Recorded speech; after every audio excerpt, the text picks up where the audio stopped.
ఈరోజు మనం మాట్లాడుకునే టాపిక్ ఏంటంటే, బైబిల్ యొక్క విభజన. బైబిల్‌ని ఎలా విభజించారు? Divisions of Bible. దీని గురించి ఈరోజు మనం మాట్లాడుకుందాం. అందుకనే ముందు మనకొక ముఖ్యమైన విషయం తెలియాలి. మన చేతిలో ఉన్న ఈ 66 పుస్తకాలున్న ఈ బైబిలే కాకుండా, ఇంకా ప్రపంచంలో చాలా రకాల బైబిల్లు చలామణిలో ఉన్నాయి. అందులో కొన్ని రకాలైన బైబిల్ గురించి ఇప్పుడు మనం చూద్దాం. ఇందులో మొదటిది క్యాథలిక్ బైబిల్. ఇందులో మనకి 72 బుక్స్ కనపడతాయి. రెండోది ప్రొటెస్టెంట్ బైబిల్. ఇందులో మనకి 66 పుస్తకాలు కనపడతాయి. 66 బుక్స్. ఇప్పుడు మనమంతా వాడేది ఈ బైబిలే. ఇక మూడోది ఆర్థోడాక్స్ బైబిల్. ఇందులో మనకి 76 పుస్తకాలు కనపడతాయి. నాలుగవది సమరిటన్ బైబిల్. ఇందులో మనకి 5 పుస్తకాలు కనపడతాయి. అంటే 5 బుక్స్ కనపడతాయి. దీని గురించి ఒక విషయం చెప్పాలేంటంటే, ఈ బైబిల్‌లో, ఈ సమరిటన్ బైబిల్‌లో ఉన్న 5 పుస్తకాలేంటంటే, మన మన బైబిల్‌లో ఉన్న ఆదికాండం, నిర్గమకాండం, లేవియాకాండం, సంఖ్యాకాండం, ద్వితీయోపదేశకాండం. ఈ 5 పుస్తకాలు కలిపి ఒక పుస్తకంగా, ఒక బైబిల్‌గా చేర్చారు. దాన్నే సమరిటన్ బైబిల్ అని అంటారు. ఇక ఐదవది హీబ్రూ బైబిల్. ఇందులో మనకి 24 పుస్తకాలు కనపడతాయి. అంటే 24 బుక్స్ కనపడతాయి. ఇదే ఇప్పుడున్న యూదులు వాడే బైబిల్. అయితే ఇప్పుడు ప్రశ్నేంటంటే, ఇన్ని రకాల బైబిల్‌లో, ఇన్ని రకాల బైబిల్లు ప్రపంచంలో చలామణిలో ఉన్నాయి కదా! ఇప్పుడు మనం ఏ బైబిల్‌ని ఫాలో అవ్వాలి? ఏ బైబిల్‌ని మనం అనుసరించాలి? ఇది ప్రస్తుతం మన ముందున్న ప్రశ్న. దీనికన్నా ముందు మనం ఇంకొక ముఖ్యమైన విషయం తెలుసుకోవాలి. మన బైబిల్‌లో అంటే మనం వాడుతున్న బైబిల్‌లో 66 పుస్తకాలుండి, వేరే బైబిల్‌లో అంటే ఉదాహరణకి క్యాథలిక్ బైబిలే తీసుకుందాం. ఆ క్యాథలిక్ బైబిల్‌లో 72 బుక్స్ అంటే 72 పుస్తకాలు ఉండడానికి కారణం ఏంటంటే, ఇలాగా 66 పుస్తకాలే కాకుండా ఇంకా ఎక్కువ పుస్తకాలు ఉండడాన్ని మనం ఏమని పిలుస్తామంటే అపోక్రిఫా అని పిలుస్తాం.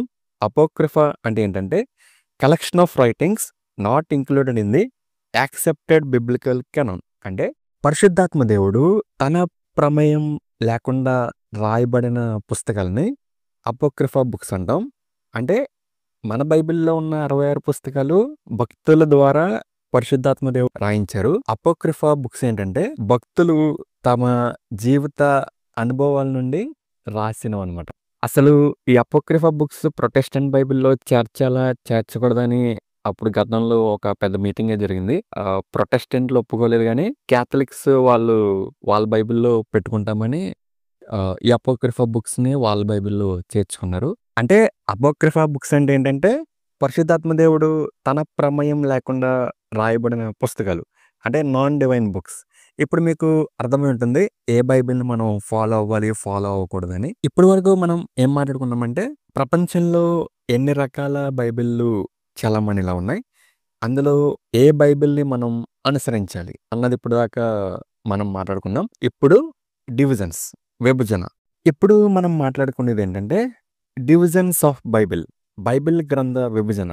ఏ బైబిలు మన చేతిలో ఉన్న ఈ 66 పుస్తకాలున్న ఈ ప్రొటెస్టెంట్ బైబిల్ యొక్క విభజన గురించి ఇప్పుడు మనం మాట్లాడుకుందాం.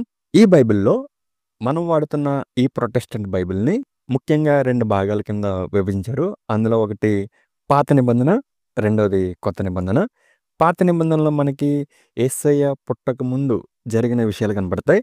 కొత్త నిబంధనలో యేసయ్య పుట్టిన తర్వాత జరిగిన విషయాలు మనకి కనపడతాయి. ముందుగా పాత నిబంధన. ఈ పాత నిబంధనని 4 భాగాల కింద విభజించారు.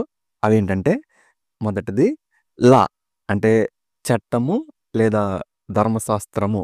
దీనినే మోషే ధర్మశాస్త్రం అని కూడా పిలుస్తారు. ఇక రెండవది హిస్టరీ బుక్స్. దీన్ని చరిత్ర పుస్తకాలని అంటారు. మూడవది పొయెట్రీ బుక్స్ లేదా విజ్డమ్ బుక్స్ అని అంటారు. అంటే కావ్యము. ఇక నాలుగోది ప్రొఫెటిక్ బుక్స్ అంటే ప్రవక్తల గ్రంథాలు. ఇప్పుడు ఈ భాగాలలో మనం ఏమేం పుస్తకాలొస్తాయో చూద్దాం. మొదటిది లా. మోషే ధర్మశాస్త్రము లేదా చట్టము. ఇందులో మనకి ఆదికాండం నుంచి ద్వితీయోపదేశకాండం వరకున్న ఈ 5 పుస్తకాలు మనకి లా, చట్టము లేదా మోషే ధర్మశాస్త్రంలోకి వస్తాయి. ఇక రెండోది చరిత్ర పుస్తకాలు. ఈ చరిత్ర పుస్తకాల్లో మనకి యెహోషువ దగ్గర నుంచి ఎస్తేరు వరకు మనకి వస్తాయి. ఇక మూడవది పోయెట్రీ బుక్స్ లేదా విజ్డమ్ బుక్స్. ఇందులో మనకి యోబు దగ్గర నుంచి పరమగీతం వరకు వస్తాయి. ఇక నాలుగవది ప్రొఫెటిక్ బుక్స్, ప్రవక్తల గ్రంథాలు. ఇందులో మనకి యెషయా దగ్గర నుంచి మలాకీ వరకు వస్తాయి.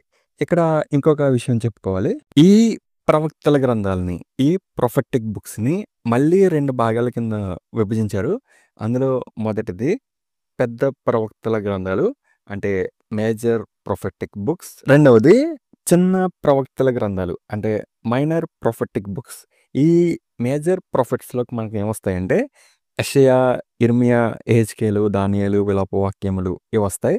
ఇక మైనర్ ప్రొఫెట్స్‌లోకి హోషేయ దగ్గర నుంచి మలాకీ వరకు ఈ 12 పుస్తకాలు మనకి మైనర్ ప్రొఫెట్స్, అంటే చిన్న ప్రవక్తల గ్రంథాల్లోకి వస్తాయి. ఇది పాత నిబంధన యొక్క విభజన. ఇప్పుడు కొత్త నిబంధన యొక్క విభజన, డివిజన్ ఆఫ్ న్యూ టెస్టమెంట్. ఈ కొత్త నిబంధనని 4 భాగాల కింద విభజించారు.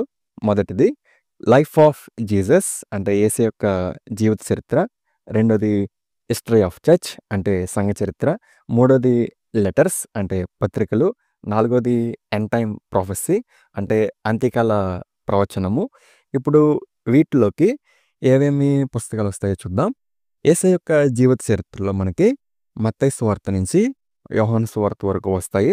తర్వాత రెండవది సంఘ చరిత్రలో మనకి అపోస్తలుల కార్యములు వస్తుంది. మూడవది పత్రికలు. ఇందులో మనకి రోమా పత్రిక నుంచి యోధా పత్రిక వరకు వస్తాయి. ఇక్కడ ఇంకొక ముఖ్యమైన విషయం చెప్పుకోవాలి ఏంటంటే, ఈ పత్రికలు మరలా 2 భాగాల కింద విభజించారు. ఒకటి పౌలు రాసిన పత్రికలు అంటారు. రెండవది సాధారణ పత్రికలు. ఈ పౌలు రాసిన పత్రికల్లోకి మనకేమొస్తాయంటే రోమా పత్రిక నుంచి ఫిలోమోను పత్రిక వరకు పౌలు రాసినవి. తర్వాత సాధారణ పత్రికలు ఏంటంటే హెబ్రీయులకు రాసిన పత్రిక నుంచి యోధా పత్రిక వరకు మనకి సాధారణ పత్రికలు. ఇక నాలుగవది ఆఖరిది అంత్యకాల ప్రవచనము. ఇందులో మనకి ప్రకటన గ్రంథం వస్తుంది. ఇది కొత్త నిబంధన యొక్క విభజన.